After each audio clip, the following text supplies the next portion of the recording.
Welcome to The Voyager, where we share student stories, explore the campus life, and just also highlight leadership journeys. I'm Zerai, and today we will be talking about student leadership. So today, joining me is Dr. Linda Johnsen, and the Director of Student Leadership here at FSW. Thank you for being here with us. Of course. Thank you for inviting me. I'm so excited. Yes, I am too. So today, I just wanted to start off asking you some questions. What drew you to your current position as a director in student leadership? Sure. Oh, gosh. So it's been quite a journey. So I've worked in higher education for, oh my gosh, now I'm going to age myself, but for almost 15 years now.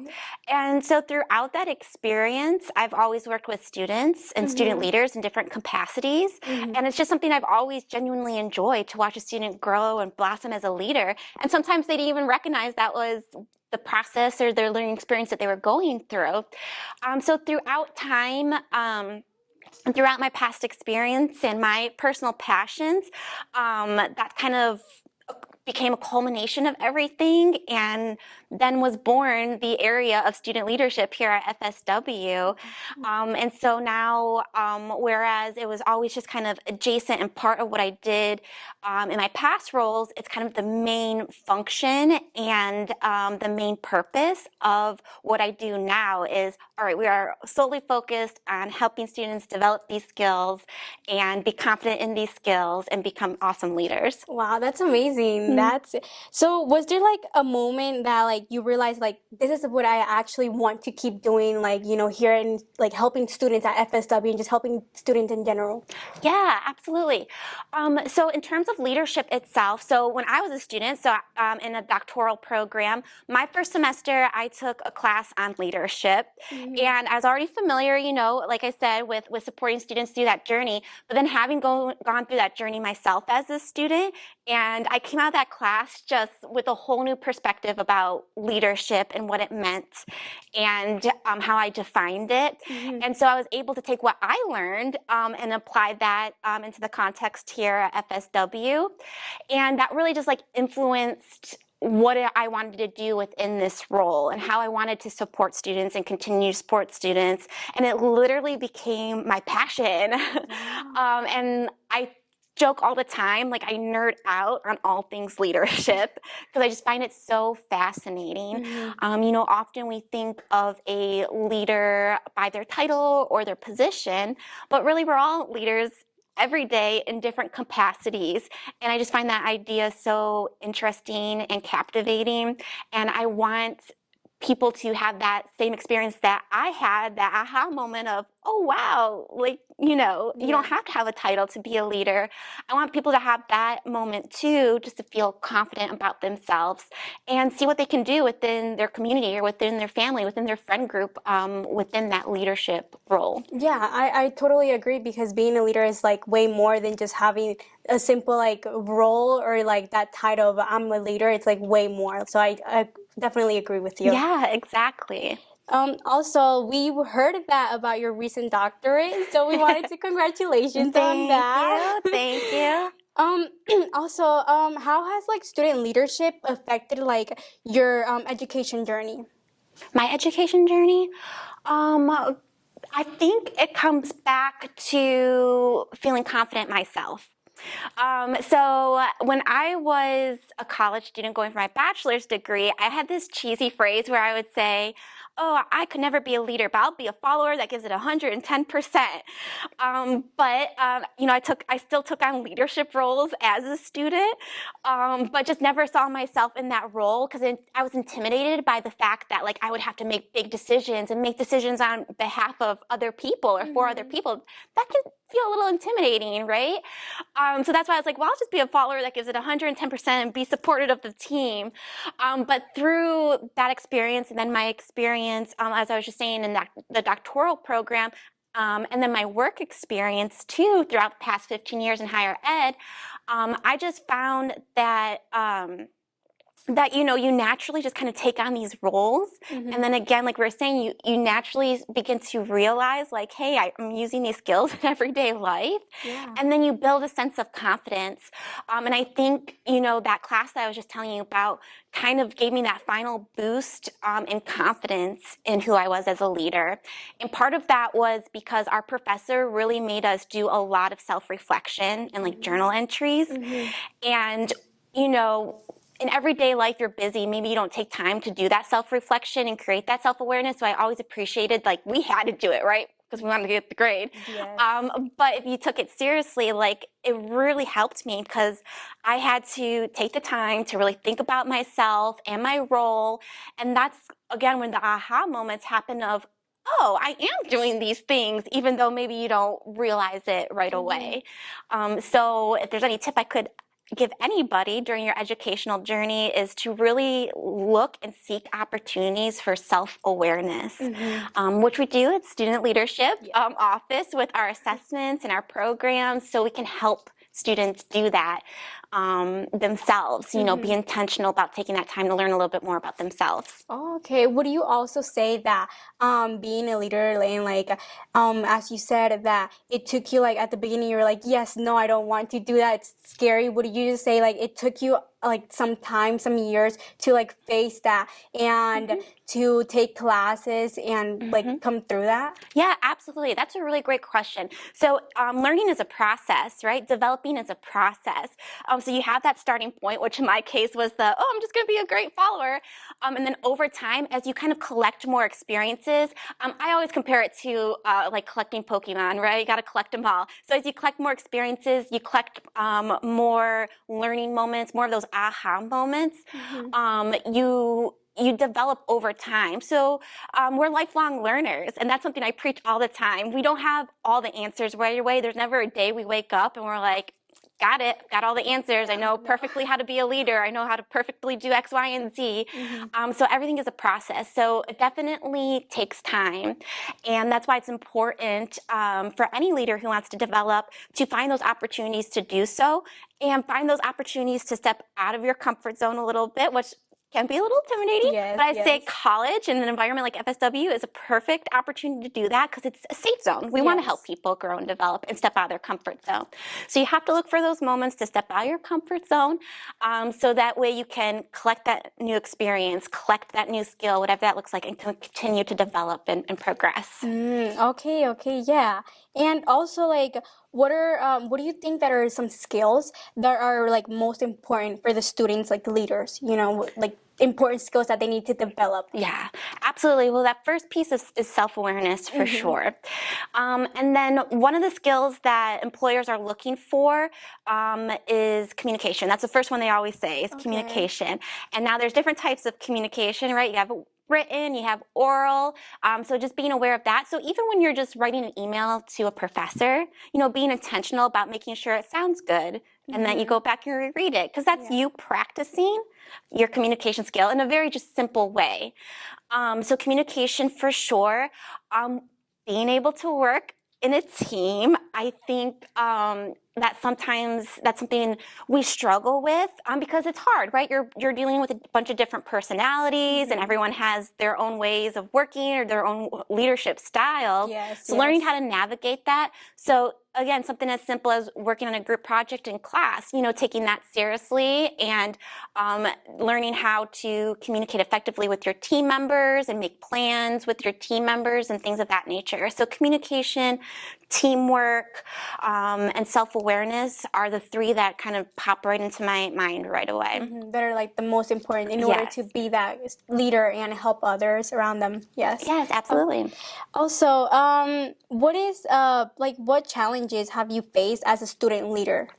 As a student leader, or within? When you were a student leader at the beginning? I think it's probably keeping your team engaged, right? Because everybody gets really busy. So you want to make sure that you are keeping the enthusiasm going towards whatever that goal is, whether you're a president of a club or just trying to get a group project done, whatever that looks like. Keep that enthusiasm going, keep the communication flowing, and keep them engaged. I think that's the hardest part, because especially an environment like FSW, like students are working along with going to school and they're trying to be Jobs, involved, and then they have yes. family obligations. So I think engagement's probably one of the harder pieces Yeah. of building a team as a student leader. Okay. Yeah, I've seen that a lot here at FSW.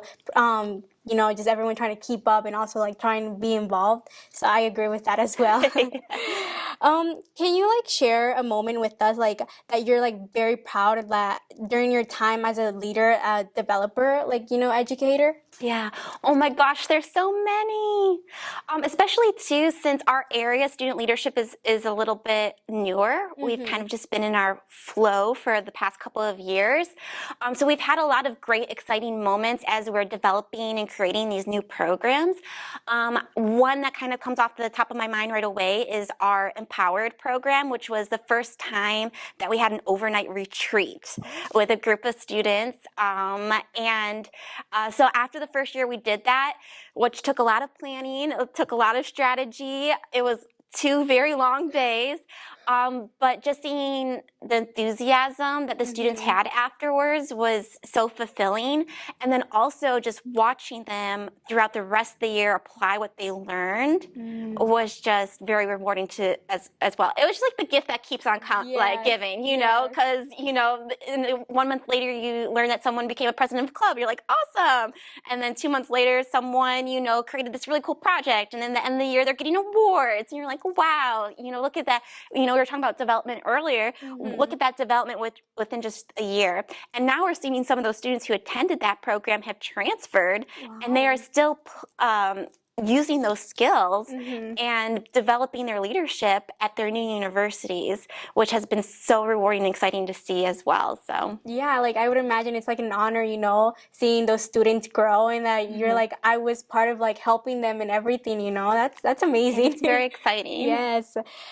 Also, what are like your leadership styles? What is your Myers-Briggs personality type? So I am an ENFJ, so extrovert, though I don't know, the jury's still out on that. I'm very 50-50, I think, because I like my alone time too. But extrovert and then intuitive, so I like to look at the larger picture of things, which makes sense in my role as director. I have to look at the department as a whole. Yes.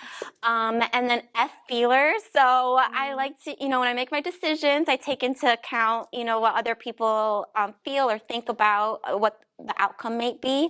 And then J, judger, so I like structure and deadlines. So that's my personality assessment, and or my Myers-Briggs, and I certainly see that in my everyday life. Like, you read those results and you're like, yeah, that read me 100%. right. Yeah. And as far as my style goes, so I like to think of it as transformational, and I think the example I just provided with Empowered is a good example of, helping students move through this transformative experience, and not just with students, but hopefully that's something I feel my staff and my team feel as well as they're, building programs within the department and having their experiences too. And also, I'm a contexter, so I like to collect as much information as I can, whether that's to make a decision or for planning. So that being said, as a leader, I really like to get the input of my team. I want them to hear what their perspective is. I want to hear what their ideas are. I want them to be involved with the creation of anything within our department. And I think that helps with getting buy-in as well as we work towards this goal. If we all decide on what that goal is together, the team's going to be more encouraged to work towards it because they have a say in it. So that's something important for me when it comes to my leadership style, is making sure that everyone's involved in that. Yeah, that's great. Yeah, because you're like letting everyone hear get like their voice out and feel heard, because if there's not like a good leader, then the whole club or the whole group, it's not gonna keep on going, So that's very important as well. I like that.